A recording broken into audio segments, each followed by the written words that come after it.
Morning, everyone. Donald with Microcom Technologies, and I'd like to thank all of you for attending today's webinar with ReadyNet Solutions. Today's host is our good friend, Bill Pedersen, and he is their Voice Product Director, and he will be presenting today. If anyone has any questions, please submit them in the question box, and Bill will be able to answer them at the end of today's presentation. Bill, thank you so much for being with us today. Greatly appreciate it, as Microcom always does.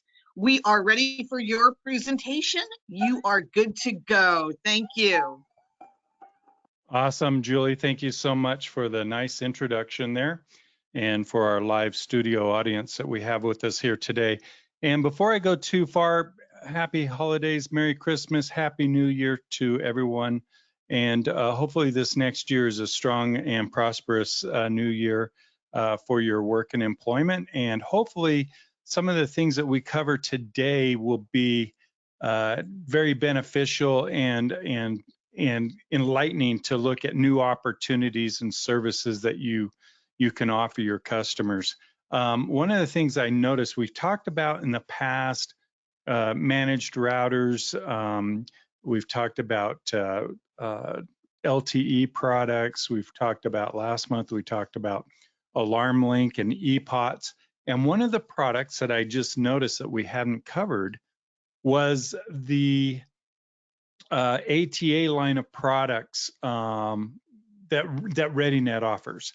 Now, with our managed routers, you'll see that there's a lot of the routers come with ATAs on them. And for those that don't understand what an ATA is, all they are, it's an analog telephone adapter, and it allows you to take service, IP type service for voice telephony and convert that to an analog interface or an analog signal that you could plug in a telephone line into, and you can send and receive calls. Just like your home telephone, like at your office telephone, same thing. But what we allow carriers to do, service providers to do, is to provide this with their internet service. They could provide a residential phone service. Well, that's great and fine and dandy from a residential perspective, but let's talk about the bigger picture.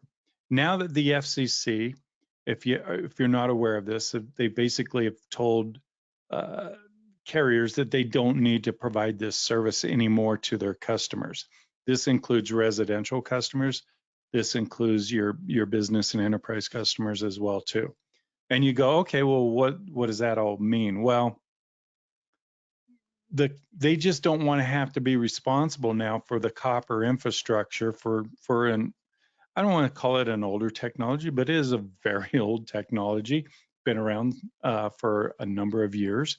And with the newer IP technologies, it's a little bit more cost effective, and it's a heck of a lot easier to deploy. And so the FCC's gone to the carriers and says, you don't really need to do this now. Well, a lot of things are happening, a lot of things are changing now. We've got companies out there, service providers is not, managed service providers, utility companies, you name it, that have used traditional phone lines for various applications. The carriers have decided, well, let's push this faster. Let's get rid of these sooner than later. That's probably the better way of saying it.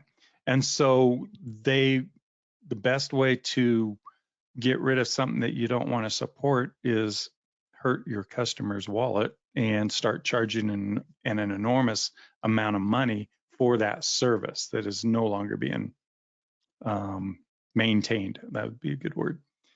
And so we're starting to see prices increase anywhere, traditional phone line, depending where you're at, I'm going to say $35. Well, we're now seeing, and I literally have customers that are saying they're getting charged as high as $600 now for that phone line, which is ridiculous. Of course, you're going to cancel. Of course, you're going to quit that service. You're not going to pay that anymore. And so what do I do in the meantime to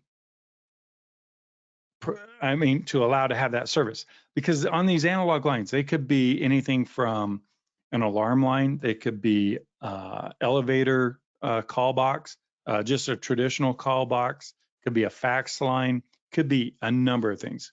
Could be just a simple Princess phone that's, in the back warehouse, on one of the pillars, that can make calls or receive calls. So what do I do, and how do I cover that?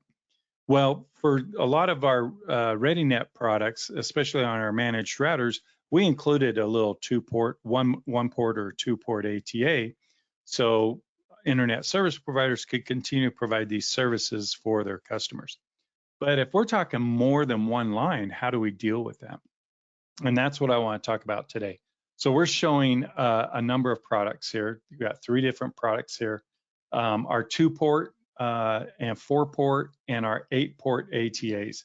And it kind of, if you see the screen, we're talking about the FTA 5102, E2, the G504, and the G508. Now, these are kind of unique in a way because they don't come with services with them. It's just the hardware piece of it. If you need services, reach out to Microcom. They can reach out to me, and I can get you information if you want to get with some wholesalers that they're providing these services, so you can offer these to your customers. But we have on the 2-port. You'll notice I'm going to see if I don't know if I can zoom in on that. I probably can't. But you'll notice that they're labeled FXS1, FXS2. This is another terminology that's used for an analog telephone adapter. And FXS is a foreign exchange service, and it just describes how that interface is set up for the service. Nothing to worry too much about. There's another one that we have that's a FXS and an FXO port, where the FXO port is a foreign exchange office, which is used in a lot of applications for overhead paging and such. So just be aware of that. We have our WAN ports, and you'll notice on the WAN port, it's typically blue. And then we have on this one, on the FTA port, we have 2 LAN ports. On the others, we just have 1 LAN port in yellow. These are 10100 on both the 2-port and the 4-port. And I believe on the 8-port, they are gig ports. And so you can pass more traffic. And of course, it handles more simultaneous calls. So we go with the larger network interface on that. The unique thing about the ATA ports, whether it's a 2-port or a 4-port or an 8-port from ReadyNet, the interfaces are almost all identical. So when you provision these devices, you can provision them individually, one at a time, or you can do the entire group and apply the profiles to different lines. Now, there's an advantage to this by allowing individual profiles for each of the ports, and that might be, important for the 8-port, is I might have multiple service providers for the services, and I might have multiple switches that I want to register to. That allows you to do that. With a lot of our competitive ATAs, you really only have one proxy server that you can register to. In this case, with ours, you can register with multiple different proxy servers. You can also set up on the provisioning to have a secondary proxy server, or what we call a failover proxy server, which means if your switch is in the cloud or on site at your company, or at a hosted facility location, let's say in Florida, and maybe you've got one in Texas or in California, so you've got one on each end of the United States. You could use one as a failover. So if your switch ever went down in Florida, it would automatically fail over into California. Great feature, but with most cloud-based systems, they'll automatically do that for you. So it's not used a lot. The other thing is we have these LAN ports.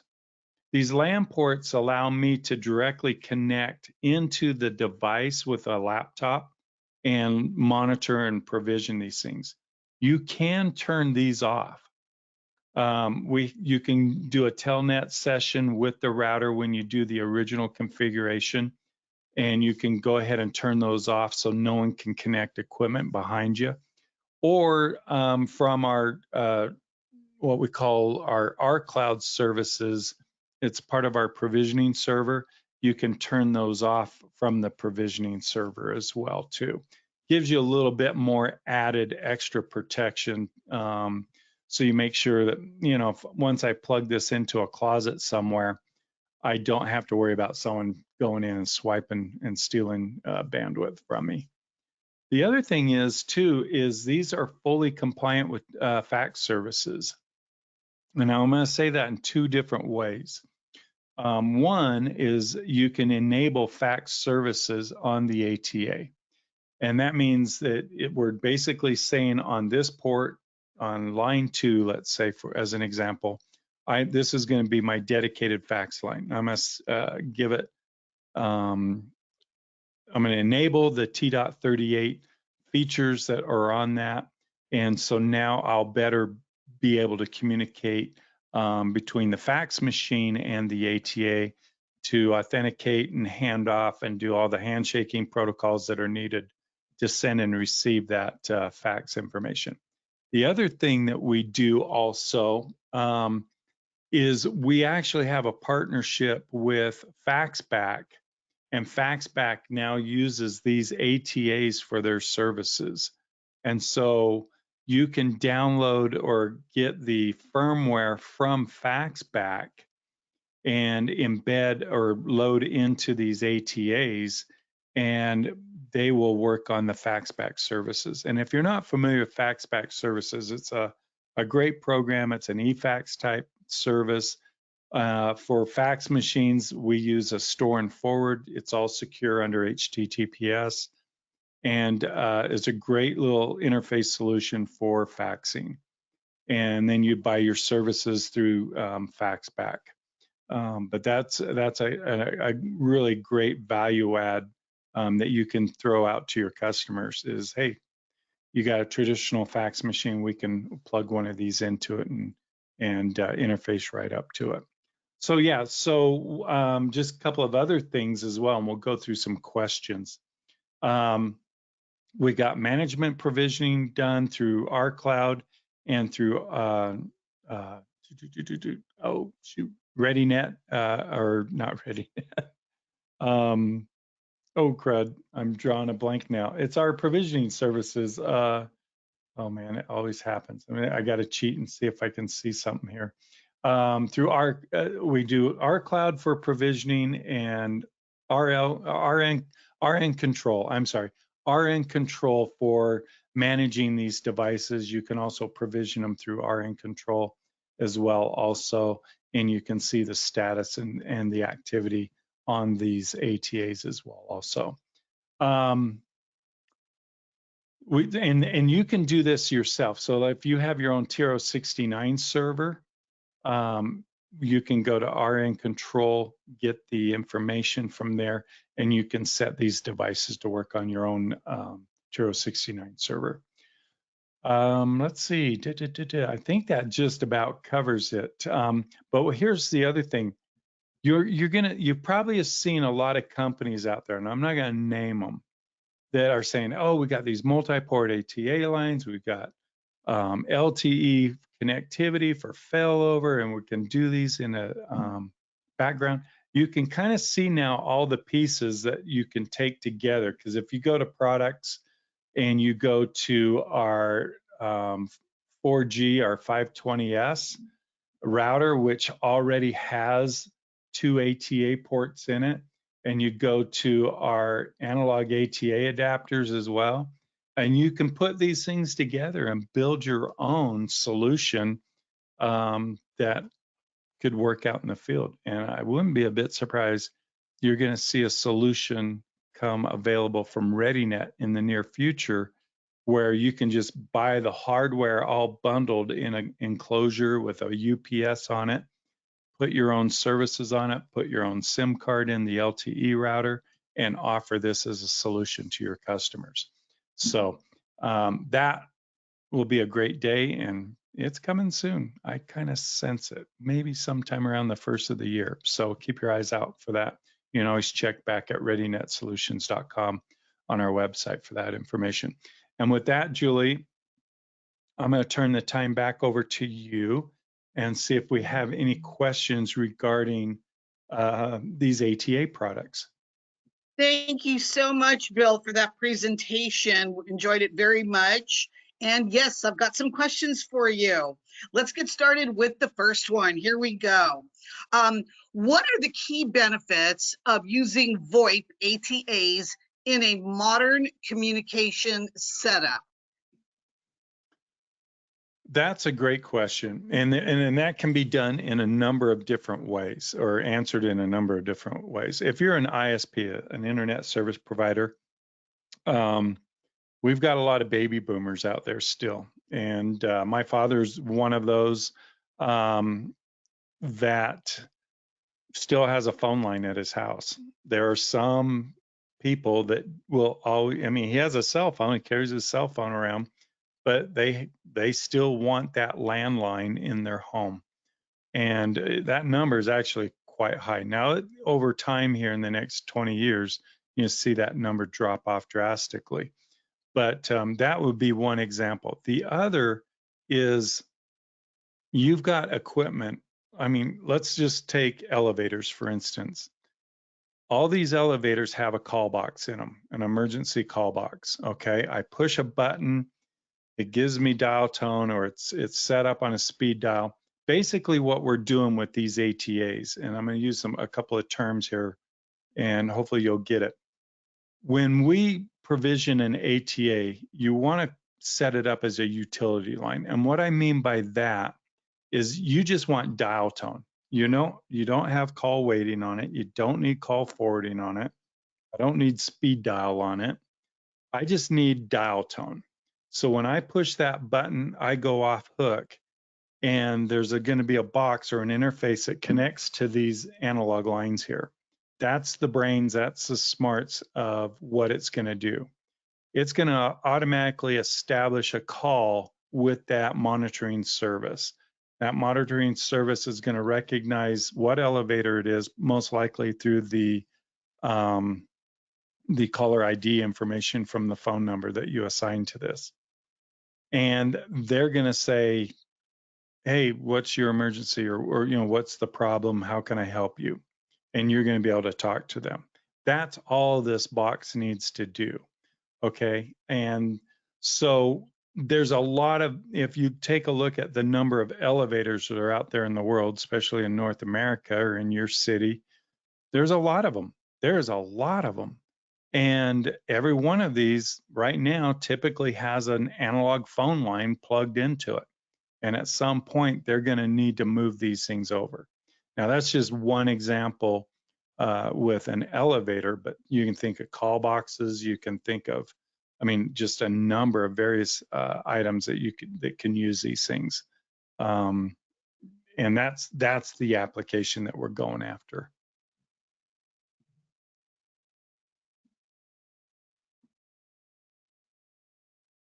Did we lose Julie? Nope, we're here. Oh, Okay. Thank you, Bill. Thank you so much. I'm ready to go with that very next question. Okay. Here we go.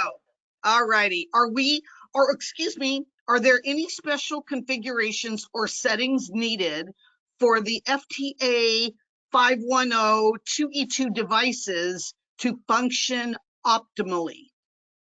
Not really. There might be, depending on the application. Because you're talking about an interface that has to be compatible with, you know, equipment that could be 20 years old, 30 years old, 40 years old, maybe even 50 or 60 years old. Okay. And so we do some signaling, and we can monitor some signaling on the ATA to optimize it to work better.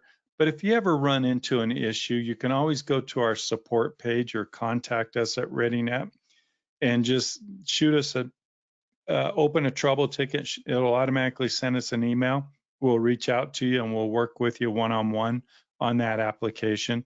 The great thing is with these devices is once we've solved a tweaking issue, we can save that configuration file and upload that to the provisioning server. So when you start adding more devices for that application, it'll automatically get those rules automatically and apply it to the device. So it makes the provisioning and the setup process a lot easier after you've set your profile. Thank you so much, Bill, for that. I got the very next question ready to go for you. Here we go. Can the G504 VoIP ATA be used in conjunction with other ReadyNet and Flying Voice products? Absolutely. Absolutely. And that's the beauty. And that was kind of what I was leaning toward earlier when I was showing the LTE 520. That's an LTE router, and that's providing our internet. So if I need more phone lines, I could take either the FTA 5102, the 504, or the 508 and connect it to that LTE router. And now I've got a bigger analog telephone adapter for multiple lines. Maybe it's in a gated community in a multi-dwelling environment where you need to have multiple lines in others. One of the applications I just learned about not too long ago is there's utility companies out there that use phone lines for every one of their meters, every single meter. And I'm like, you got to be keen. So there, I mean, you're looking at applications where you could literally have thousands of lines at one location, just as a metering service that just, once a month automatically dials out. It needs a phone line to do it. You create it with the ATA and sends the information, and it's done in 2 minutes, and it won't do a thing until the next month. So, but yeah, you can package these together. We have customers that are, and that's one of the great things, Julie, that I should have mentioned earlier was when you have the WAN and LAN connections, you can daisy chain these things together.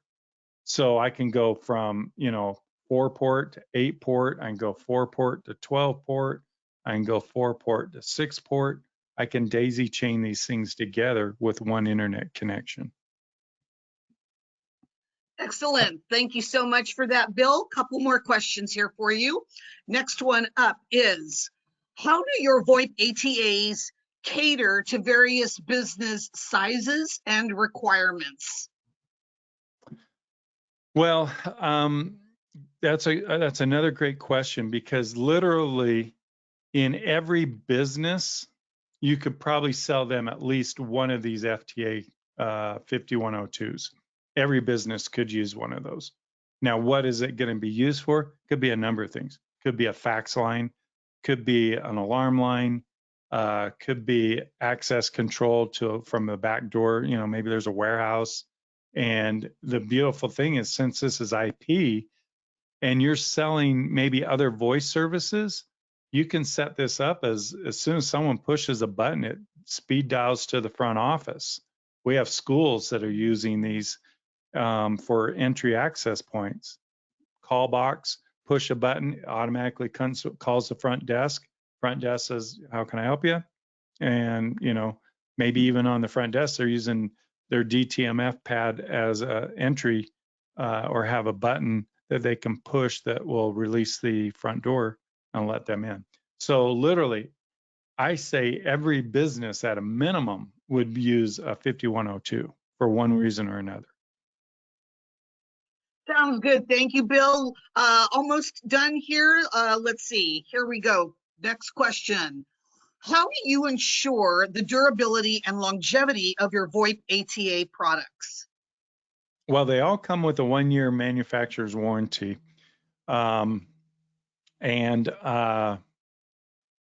to be honest, I know like on these 5102s, there were some older versions that we have out there. They were called the QX202 and then the FTA, or no, not FTA, it was the, I got one here on my desk, the original two-port ATA that we had. It's the VR101 and the VR102 device that we have that are still being used today, and they're probably at least 10 years old.